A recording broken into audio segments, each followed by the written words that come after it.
নমস্কাৰ মই স্বৰ্ণালী মুহূৰ্তত এটা গুৰুত্বপূৰ্ণ খবৰ লৈ আনিছো ডিগবৈস্থিত খ্ৰীষ্টিয়ান মিছনেৰী স্কুলত অঘটন সংঘটিত হৈছে পাঠদানৰ মাজতে হঠাতে খহি পৰিছে সিলিং ফেন গুৰুতৰভাৱে দুই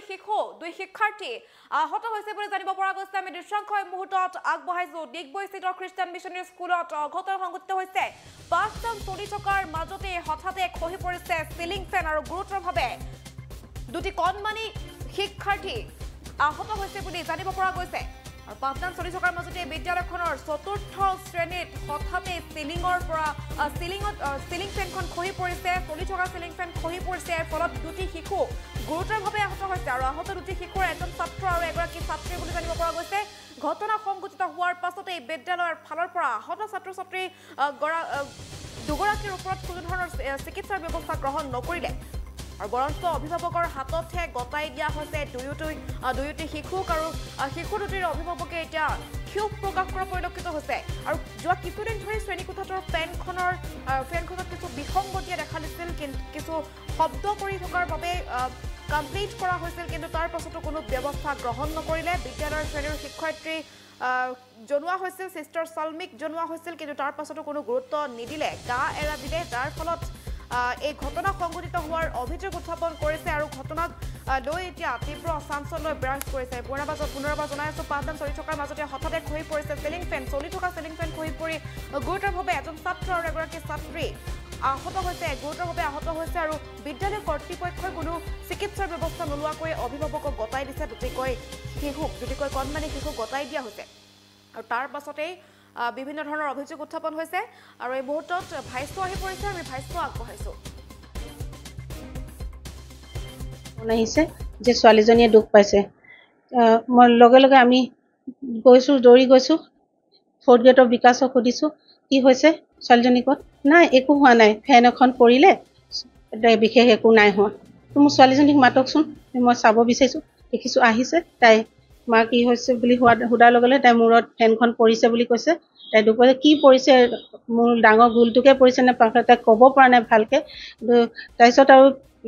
প্ৰিন্সিপালে কিবা কিবি ক'ব বিচাৰিছে মোক কিন্তু মই সেইখিনি সময় ৰৈ থাকিবলৈ নাই মই লগে লগে মোৰ ছোৱালীক ডক্টৰৰ ওচৰলৈ লৈ আহিছোঁ ডক্টৰে 24 ঘণ্টা অবজাৰভেশ্যনত ৰাখিবলৈ কৈছে যদি কিছুমান চিমটম দেখি পায় লগে লগে ইমিডিয়েট ডক্টৰৰ ওচৰলৈ লৈ যাবলৈ কৈছে বৰ্তমান মোৰ ছোৱালীজনী সুস্থ থাকক মই সেইটোৱে মই আশা কৰিছোঁ কিন্তু এইখিনিতে মই ক'ব বিচাৰিছোঁ মোৰ ছোৱালীয়ে কোৱা দুটামান ভাষ্য মই জানিব পাৰিছোঁ ইতিমধ্যে এয়া হৈছে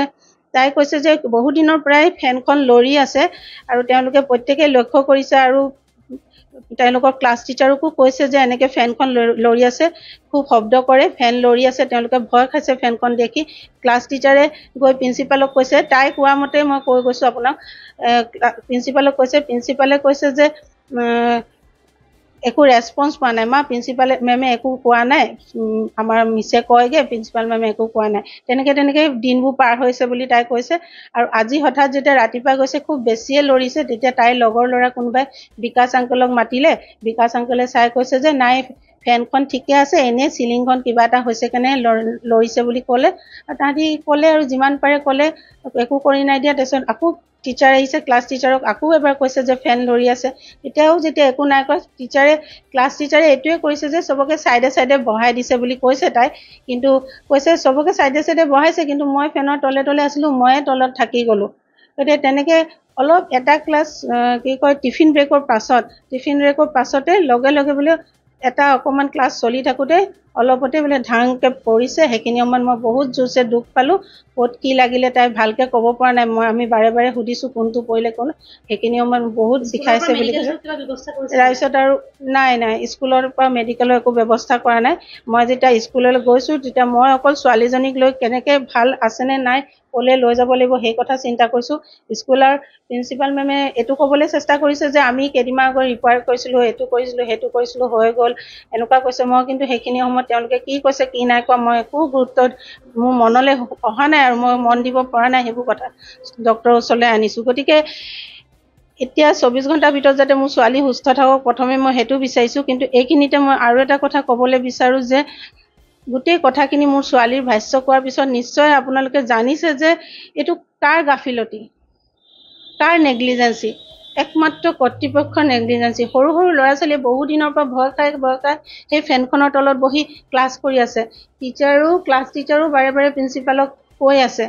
তাৰ পিছতো যে আজি তাৰ বিকাশ আংকলকো ল'ৰা ছোৱালীয়ে কাক ক'ব কাক নক'ব, প্ৰিন্সিপালকো ক'লে, চবকে কৈ লাষ্টত বিকাশ আংকলে কিজানি ঠিক কৰি দিয়ে বুলি ভাবি বিকাশ আংকলক ক'লে। বিকাশ আংকলে ক'লে যে নাই, এনেহে লৰি আছে বুলি। বিকাশ আংকল তেওঁলোকৰ সেই চকীদাৰ, গেট কিপাৰ আচলতে, তেখেতক 4th গ্ৰেডৰ বুলিয়ে জানো আমি। তাৰপিছতো যাতে একোৱে তাহাঁতি উপায় নাই, টিচাৰক বহি আছে আৰু কি কৰিব তাহাঁতি, লাষ্টত পৰিলে।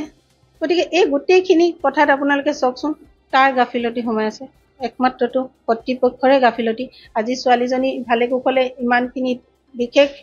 এতিয়ালৈকে গম পোৱা নাই কি হৈছে। ইমিডিয়েটটো আমি ডক্টৰ এতিয়া নিমেই, কিন্তু আগলৈ যাতে এনেকুৱা ধৰণৰ কোনো ধৰণৰ ঘটনা নঘটক সেই কথা যাতে মই অনুৰোধ কৰিছোঁ। এই কথাত যাতে কৰ্তৃপক্ষই গুৰুত্ব দিয়ক, সাৱধানতা অৱলম্বন কৰক। ডিচিপ্লিন অকল ষ্টুডেণ্ট আৰু পেৰেণ্টছৰ পৰা অকল আশা নকৰক, তেওঁলোকেও প্ৰতিটো ক্ষেত্ৰত যাতে ডিচিপ্লিন মেইনটেইন কৰক, সেইটোৱে মই আশা কৰিছোঁ। ডিচিপ্লিন মেইনটেইন কৰা হ'লে, চিনচিয়াৰিটি মেইনটেইন কৰা হ'লে, নিজৰ দায়িত্ববিলাক কৰ্তব্যবিলাক কৰ্তৃপক্ষ হিচাপে কৰি যোৱা হ'লে, ল'ৰা ছোৱালীৰ কমপ্লেইনবিলাক শুনা হ'লে আজি হয়তো এই দিনটো নহ'লেহেঁতেন। বহুত ডাঙৰ ঘটনা, চলি থকা ফেন এখন পৰি যোৱাটো নিচিনা ডাঙৰ ঘটনা নাথাকে। আৰু মই এতিয়া ভাবিও মই ভয় লাগি আছে। মই নাজানো, ভগৱানক প্ৰাৰ্থনা কৰিছোঁ মোৰ ছোৱালীৰ একো নহওক। যিকোনো খবৰৰ বাবে যোগাযোগ কৰক আমাৰ এই নম্বৰত 7099